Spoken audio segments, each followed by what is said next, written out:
So hi friends, ఈరోజు మళ్ళీ కొత్త వీడియోతో వచ్చాం మీ ముందుకి.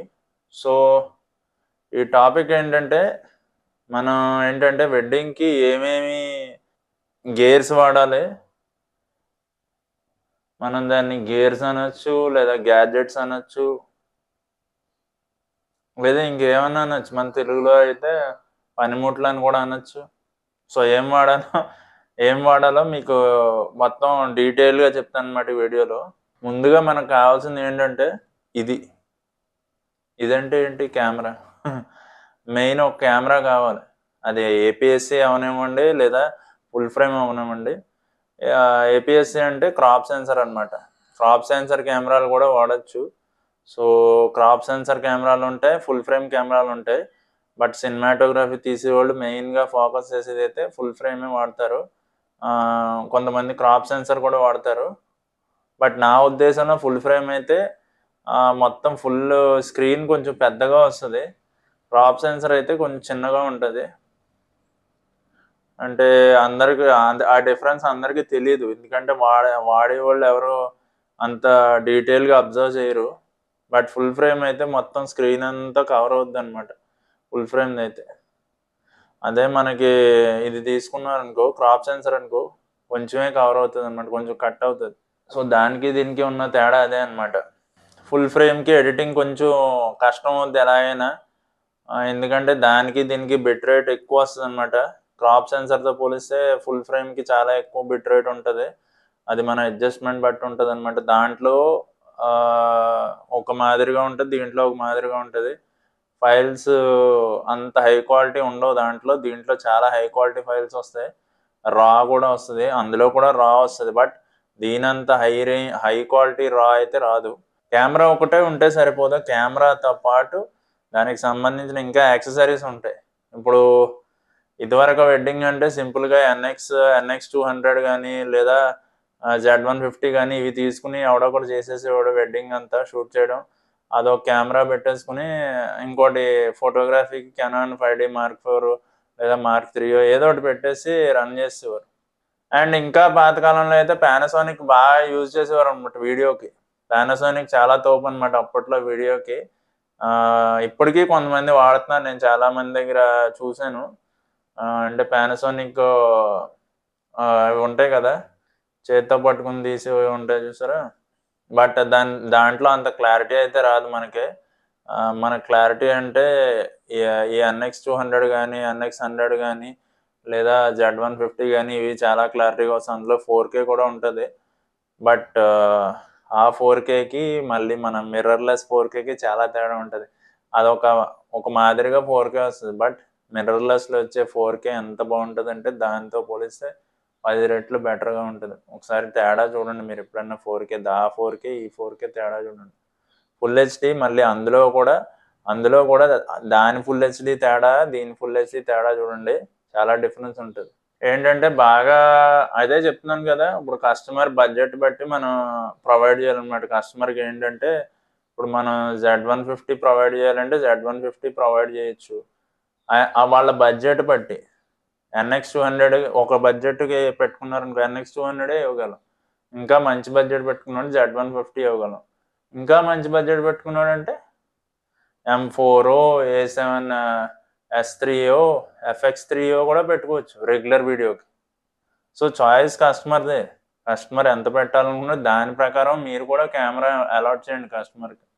అర్థమవుతుందా? అంతేగాని బేభత్సం ఆడు ఒక మాదిరిగా ఇచ్చి బేభత్సమైన ఎక్స్పెక్టేషన్స్ పెట్టాడనుకో, మీకు అంత రేంజ్ రాదు బ్రదర్.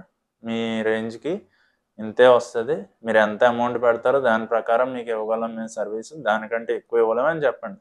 ఇవే కెమెరాలు, మిర్రర్లెస్ కెమెరాలు మనం సినిమాటిక్ తీయడానికి కూడా యూజ్ చేస్తాం అనమాట. సో సినిమాటిక్కి యూజ్ చేయొచ్చు, ఇవి రెగ్యులర్గా వీడియో కూడా తీయడానికి యూజ్ చేయొచ్చు అనమాట. నా కెమెరా అయితే మోస్ట్లీ సినిమాటిక్కే వాడాను. ఏదో అక్కడక్కడ ఒక కొన్ని ఈవెంట్స్ మాత్రమే నేను రెగ్యులర్ వీడియోకి వాడాను అనమాట. చాలా మటుకు ఈవెంట్లు అన్నీ సినిమాటిక్కే తీసాను దీంతో.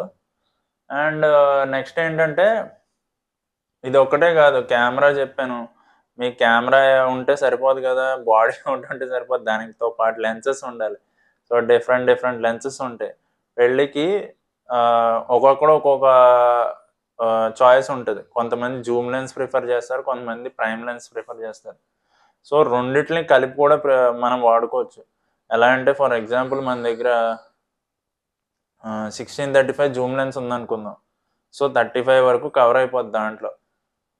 నెక్స్ట్ మనకి ఇంకా వైడ్ ఇంకా క్లోజ్ కావాలి. క్లోజ్ షాట్ కావాలన్నప్పుడు ఐదర్ 50mm ప్రైమ్ వాడుకుంటాం, లేదా 85 వాడుకుంటాం. ఇంకా క్లోజ్ కావాలంటే 135 వాడుకోవచ్చు. ఓన్లీ ప్రైమ్సే నేను ప్రిఫర్ చేస్తానంటే. లేదంటే 70-200 ఉంటుంది. అది పెట్టుకుని మొత్తం ఇంకా క్లోజ్ కొట్టచ్చు. బట్ ఆ జూమ్ రేంజ్లో ఏమవుద్దంటే షేక్ ఎక్కువ వస్తుంది. అది మీరు హ్యాండిల్ చేయగలిగితే చేతితో తీయగలరంటే చేయండి, లేదంటే గింబల్ పెట్టుకోండి. అది గింబల్ పెట్టుకుని తీసుకుంటే చాలా బాగుంటుంది. మళ్ళీ గింబల్ ఒకటి కావాలి కంపల్సరీ. మీరు సినిమాటిక్ తీస్తున్నారంటే గింబల్ కంపల్సరీగా ఉండాలి. అండ్ రెగ్యులర్ వీడియో తీస్తున్నారంటే ట్రైపాడ్ కంపల్సరీగా ఉండాలి. సో ఈ యాక్సెసరీస్తో పాటు మనం ఓన్లీ ఇవి తీసుకుంటే సరిపోద్ది కదా. కెమెరా ఉంటే సరిపోదు కదా. లెన్సెస్ తీసుకున్నాం, లెన్సెస్తో పాటు మళ్ళీ బ్యాటరీస్ కావాలి. బ్యాటరీ ఉంటేనే కెమెరా రన్ అవుద్ది కదా. ఒక బ్యాటరీ ఉంటే సరిపోదు, 2-3 బ్యాటరీలు ఉంటే చాలా బెటర్. 2 ఉంటే పర్వాలేదు, ఎందుకంటే ఒకటి ఛార్జింగ్లో ఎక్కినా ఇంకోటి మనం రన్ చేసుకుంటూ ఉండొచ్చు. సో అలా నడిపించవచ్చు. నెక్స్ట్ ఇంకోటి ఏంటంటే అవి ఒకటే కాదు, బ్యాటరీ ఇవన్నీ తీసుకున్నాం. ఇవి ఒకటే కాకుండా మళ్ళీ మెయిన్ ఏంటి, కార్డ్ రీడర్ ఉండాలి కదా. కార్డ్ రీడర్ కాదు, కార్డు ఉండాలి కదా. కార్డు ఉంటేనే పనిచేస్తుంది కదా. ఇదంతా రికార్డ్ అయ్యేదే కార్డులో. కార్డు మనకి చాలా చిన్నగా ఉంటుంది, కానీ మెయిన్ అదే చాలా మన ప్రోగ్రామ్ అంతా రికార్డ్ చేసి దాంట్లోనే. అది లేకపోతే ఇదంతా మన దగ్గర ఇవన్నీ ఉన్నా కూడా అది లేకపోతే సరైన కార్డు లేకపోతే వేస్ట్. 4Kకి అయితే మీకు మంచి కార్డు ఉండాలి కంపల్సరీగా. ఏదో చిల్లర కార్డ్స్ ఉంటాయి, అవి స్లోగా రికార్డ్ అవుతాయి, లేదా అసలు రికార్డే అవ్వవు. దీనికి ఇచ్చే స్పీడ్ రికార్డు కావాలంటే M4కి కానీ A7 S3కి కానీ రికార్డ్ అవ్వాలంటే మీకు చాలా హై స్పీడ్ కార్డులు కావాలి. మీకు పాత వీడియోల్లో నేను చేసిన వీడియోలో చూపించాను ఏ కార్డు ఉంటే బాగుంటుందని. అలా ఆ టైప్ కార్డ్స్ తీసుకోండి. 4Kకి 8Kకి అన్నిటికీ పనిచేస్తాయి ఆ కార్డ్స్. ఆ కార్డు ఏంటో చెప్పనా, V90 కార్డు. V90 కార్డు ఉంటుంది, అదన్నా తీసుకోవచ్చు. లేదంటే మన ఇవి ఉంటాయండి, సోనీవి హై స్పీడ్ కార్డ్స్ ఉంటాయి. ఐదర్ సోనీ అన్న తీసుకోవచ్చు, లేదా వేరే కంపెనీ కూడా తీసుకోవచ్చు. మళ్ళీ సోనీవి హై స్పీడ్ కార్డ్స్ అంటున్నాను కదా, అవే కాకుండా CF Express కార్డ్స్ అని ఉంటాయి. CF Express కార్డ్స్ అయితే మీకు ఇంకా స్పీడ్ వస్తుంది. రీడింగ్ స్పీడ్ అవి చాలా స్పీడ్గా క్యాప్చర్ చేసినప్పుడు మనకి ఎక్కువ మనం పెట్టుకున్నాం అనుకో, హై బిట్ రేట్ పెట్టుకుని తీసినా అస్సలు ఏ ప్రాబ్లం లేకుండా వస్తుంది అనమాట. ఇప్పుడు ఇందులో 4K 140 MBPS మీద రికార్డ్ అవుతుంది. మళ్ళీ 60 FPS పెట్టామంటే అది 200కి వెళ్ళిపోద్ది. సో అంత హై క్వాలిటీది రికార్డ్ అవ్వాలంటే ఖచ్చితంగా మంచి క్వాలిటీ కార్డు కంపల్సరీ ఉండాలి. మంచి క్వాలిటీ లేదంటే అది ఎందుకు పనికిరాదు, రికార్డ్ కూడా అవ్వదు.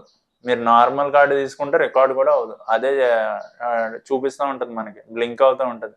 ఒక మంచి కార్డు పెట్టుకో, ఐదర్ V60 కంటే హయ్యర్ రేంజ్ ఉన్న కార్డు వాడండి, లేదంటే ఈ సెట్టింగ్స్లో ఇది రికార్డ్ అవ్వదని అదే చూపిస్తుంది, కెమెరాయే చూపిస్తుంది మనకి. అర్థమవుతుందా? సో 4K రికార్డ్ చేయాలంటే మనకి ఓన్లీ ఇది ఒక్కటే కాదు, మన కార్డు కూడా చాలా రేట్ ఎక్కువ ఉన్న కార్డు ఉంటుంది. మళ్ళీ కెమెరా కూడా మంచి రేట్ ఎక్కువ ఉన్నట్టు ఉంటుంది. లెన్సెస్ కూడా డిఫరెంట్ ఉంటాయి. మనకి రెగ్యులర్ వీడియో తీస్తే మనకి అలాగో అవసరం లేదు, ఎందుకంటే ఎవడైనా రెగ్యులర్ వీడియో ఫుల్ హెచ్డీయే తీస్తాడు. రెగ్యులర్ వీడియో మ్యాక్సిమం అందరూ తీసేది ఫుల్ హెచ్డీయే. ఫుల్ హెచ్డీని 4Kలో కొంతమంది ఏంటంటే దాన్ని కన్వర్ట్ చేసి ఇచ్చేస్తారు కస్టమర్ 4K అని చెప్పి. బట్ ఎవడో 4Kలో మ్యాక్సిమం తీరు. బట్ 4K కంపల్సరీ కావాలంటే కస్టమర్ కంపల్సరీ కావాలి, నాకు 4K 100% కావాలంటే దానికి తగ్గట్టు మీరు బడ్జెట్ పెట్టుకుని కస్టమర్ క్లియర్గా ఎక్స్ప్లెయిన్ చేసి ఇంత బడ్జెట్ అవుతుంది, ఎన్ని కార్డులు అవుతాయి, పూర్తిగా పెళ్ళంతా 4Kలో తీయాలంటే ఎన్ని కార్డులు అవుతాయి తెలుసా? సో ఆ కార్డులన్నిటికి ఆడు బడ్జెట్ పెట్టుకుంటానంటే అన్నిటిని చూసుకుని అప్పుడు దానికి చెప్పండి అనమాట ఎంత అవుతుంది ప్రైస్ అని.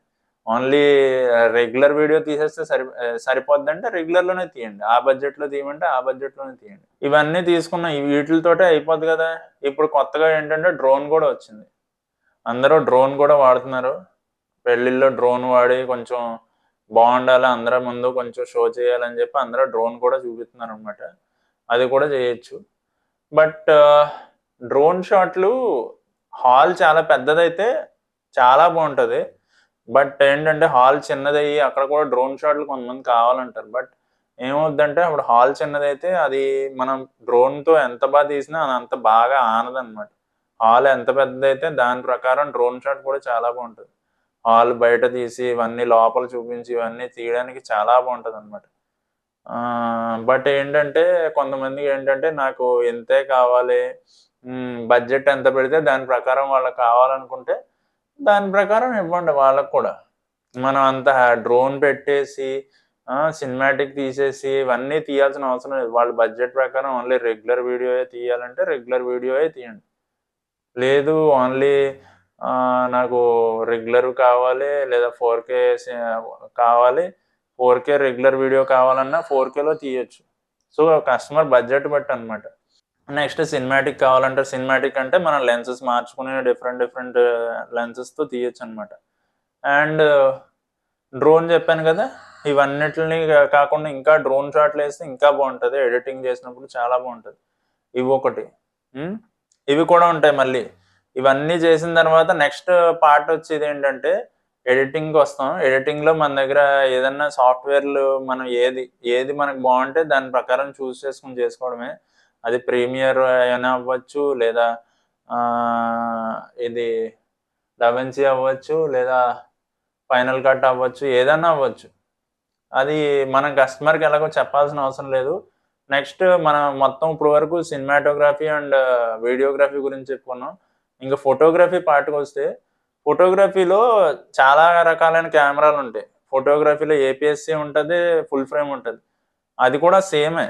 ఏంటంటే ఫుల్ ఫ్రేమ్ అయితే పెద్దగా వస్తుంది ఫోటో. బట్ ఎక్కువ అందరూ వర్టికల్ ఫొటోస్ కావాలంటున్నారు. ఎందుకంటే ఇప్పుడు ఇన్స్టాగ్రామ్ వచ్చింది కదా, ఎక్కువ ఇన్స్టాగ్రామ్ కోసం వర్టికల్ ఫొటోస్ తీయమంటున్నారు చాలామంది. సో వర్టికల్ ఫొటోస్ తీయాలంటే మనం కంపల్సరీ కెమెరాని ఇలా టిల్ట్ చేసి తీయాలన్నమాట. లేదు నార్మల్గా ఫుల్ కావాలంటే హారిజాంటల్ కావాలంటే మన కెమెరా ఇప్పుడు నేను ఏ పొజిషన్లో పెట్టి తీస్తున్నానో ఆ పొజిషన్లో తీయచ్చు అనమాట ఫొటోస్. అండ్ దీంట్లో మనకేంటంటే ఫుల్ ఫ్రేమ్ ఒకలా వస్తుంది, మనకి క్రాప్ సెన్సర్ కెమెరా ఒకలా వస్తుంది. మళ్ళీ దీంట్లో క్యాండిడ్ ఫోటో ఉంటుంది, రెగ్యులర్ ఫోటో ఉంటుంది. క్యాండిడ్ ఫోటోకి ఒక కెమెరా వాడతారు, రెగ్యులర్ ఫోటోకి ఒక కెమెరా వాడతారు. క్యాండిడ్కి ఏంటంటే మళ్ళీ లెన్సులు మార్చుకుని డిఫరెంట్ యాంగిల్స్లో తీయచ్చు. రెగ్యులర్ అంటే ఏం లేదు, ఒక చోట పెట్టి అలా తీస్తాడు అంతే. ఫోటోలో టక్ టక్ టక్ టక్ అని కొడతా ఉంటాడు అంతే. ఏం జరుగుతుందో ఆ ప్రోగ్రామ్ మొత్తం తీసుకుంటూ ఉంటారు అంతే రెగ్యులర్ ఫోటోలు అంటే. క్యాండిడ్ అంటే ఒక ఐదర్ వాడు లెన్సులు మార్చుకుంటూ ఉంటాడు, లేదంటే జూమ్ లెన్సులు పెట్టుకుని మారుస్తూ ఉంటాడు అనమాట, ఎలా కావాలితే అలాగా. అండ్ క్యాండిడ్లో కూడా మనకి చెప్పాను కదా, లెన్సులు మార్చుకోవాలి కంపల్సరీ, లేదంటే ఒకటే ఫోకల్ లెంత్ అయిపోతుంది. అడ్జస్ట్మెంట్లు చేసేసి ఒకటే ఫోకల్ లెంత్లో పెట్టి దూరం నుంచి తీయచ్చు, దగ్గర నుంచి తీయచ్చు అంటే కుదరదు. క్యాండిడ్ కంపల్సరీగా మనం లెన్సులు మారుస్తూ ఉండాలి. బట్ కెమెరాలో ట్రిక్ మీకు ఆల్రెడీ ఒక వీడియోలో చెప్పిన వీడియోలో చూడండి. ఆ ట్రిక్ మనం మార్చుకుని ఎలా కావాలితే అలా చేసుకోవచ్చు, మనకి సింగిల్ లెన్స్ వాడినా కూడా. అండ్ ఇంకోటి ఏంటంటే ఇవన్నీ అదే చెప్తున్నా, కస్టమర్కి ఇవన్నీ ఎక్స్ప్లెయిన్ చేయండి, ఇలా ఉంటుంది ఇది ప్రాసెస్. ఇది మళ్ళీ ఆల్బంలో కూడా డిజైన్ చేసినప్పుడు ఆల్బమ్ ఏమేమి ఉంటాయి, ఏమేమి రిక్వైర్మెంట్స్ వాళ్ళకి ఏమేమి వస్తాయి, ఆల్బంలో చాలా రకాలు ఉంటాయి. మళ్ళీ ఆల్బంలో రకాలు ఉంటాయి. మళ్ళీ ఆల్బంలో ఏంటంటే షీట్లు చాలా డిఫరెంట్ షీట్లు ఉంటాయి. ఆ షీట్లు కూడా ఒక్కొక్క షీట్కి ఒక్కొక్క ప్రైజ్ ఉంటుంది. సో అది కూడా ఎక్స్ప్లెయిన్ చేయండి, దాన్ని బట్టి ప్రైజింగ్ ఉంటుంది అనమాట. అవన్నీ ఎక్స్ప్లెయిన్ చేయకుండా మనం సరే మనోడే కదా అని చెప్పి ఎలా పడితే అలా చేస్తాం అనుకో, మనల్ని ఇబ్బంది పెడతారు తర్వాత. సో కస్టమర్కి ఇవన్నీ ఎక్స్ప్లెయిన్ చేయండి. ఎక్స్ప్లెయిన్ చేస్తే అంతా బాగుంటుంది అనమాట. తర్వాత అంతా సాఫీగా ఉంటుంది పెళ్ళి అయిన తర్వాత, లేదంటే చాలా గొప్పగా ఉంటుంది. సో మన సినిమాటోగ్రఫీకి అయితే అవి ఆ గేర్స్ కంపల్సరీ ఉండాలి, నేను చెప్పిన గేర్స్ అన్ని. అండ్ ఫోటోగ్రఫీకి అయితే ఈ గేర్స్ కంపల్సరీ ఉండాలి.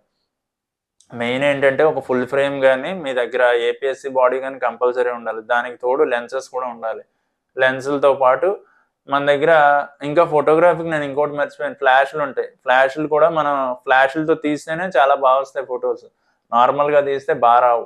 ఫ్లాష్లతో తీస్తే మన లెవెల్ ప్రొఫెషనల్ లెవెల్కి వెళ్ళిపోద్ది ఫోటో. నార్మల్గా తీస్తే ఏమి ఉండదు.